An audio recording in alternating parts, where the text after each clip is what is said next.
மாதம் 24ஆம் திகதி அக்டோபர் மாதம் வெள்ளிக்கிழமை சந்தித்திருக்கிறோம். நாட்டினுடைய வடக்கு மற்றும் வடமத்திய மாகாணங்களில் பல தடவைகள் மழை பெய்யும் என வளிமண்டலவியல் திணைக்களம் எதிர்வு கூறியிருக்கிறது. இன்றைய நாளும் வளிமண்டலவியல் திணைக்களம் வெளியிட்டிருக்கக்கூடிய அறிக்கையில் இதனை தெரிவித்திருக்கிறது.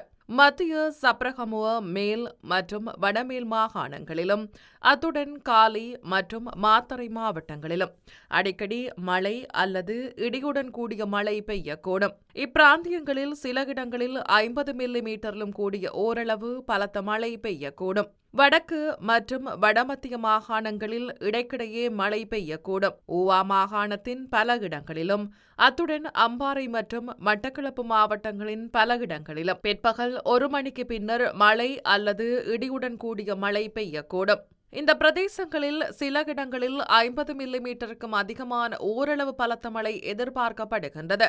ஊவா மாகாணத்திலும் மட்டக்களப்பு மற்றும் அம்பாறை மாவட்டங்களிலும் பல இடங்களில் பிற்பகல் 1 மணிக்கு பின்னர் மழையோ அல்லது இடியுடன் கூடிய மழையோ பெய்யக்கூடிய சாத்தியம் காணப்படுகிறது.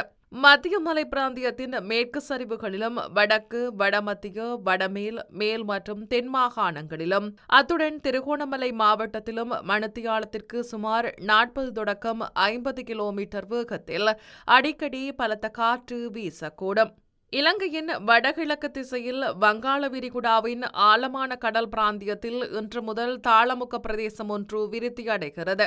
ஆனபடியினால் பல நாட்கள் மீன்பிடி தொழிலில் ஈடுபடுபவர்களும் அத்துடன் கடல்சார் ஊழியர்களும் இக்கடல் பிராந்தியத்தில் அவதானத்துடன் செயற்படுமாறும் மேலும் வளிமண்டலவியல் திணைக்களத்தினால் வழங்கப்படுகின்ற அறிவுரைகளை கவனத்தில் கொள்ளுமாறு கேட்டுக் கொள்ளப்படுகின்றனர். முல்லைத்தீவு தொடக்கம் காங்கேசன்துறை, மன்னார், கொழும்பு, காலி ஊடாக ஹம்பாந்தோட்டை வரையான கடல் பிராந்தியங்களில் அடிக்கடி மழை அல்லது இடியுடன் கூடிய மழை பெய்யக்கூடும். நாட்டை சூழ உள்ள ஏனைய கடல் பிராந்தியங்களில் மணித்தியாலத்திற்கு 30 தொடக்கம் 40 கிலோமீட்டர் வேகத்தில் தென்மேற்கு திசையிலிருந்து காற்று வீசக்கூடும்.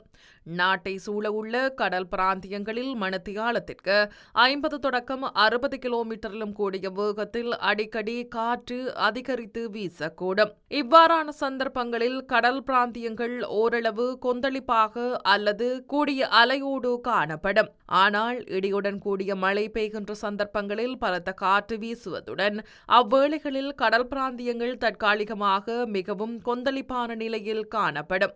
பலத்த காற்று, மின்னல் தாக்கங்களும் ஏற்படக்கூடிய சந்தர்ப்பங்களில் அவதானத்துடன் செயற்படுமாறு பொதுமக்கள் கேட்டுக் கொள்ளப்படுகின்றனர்.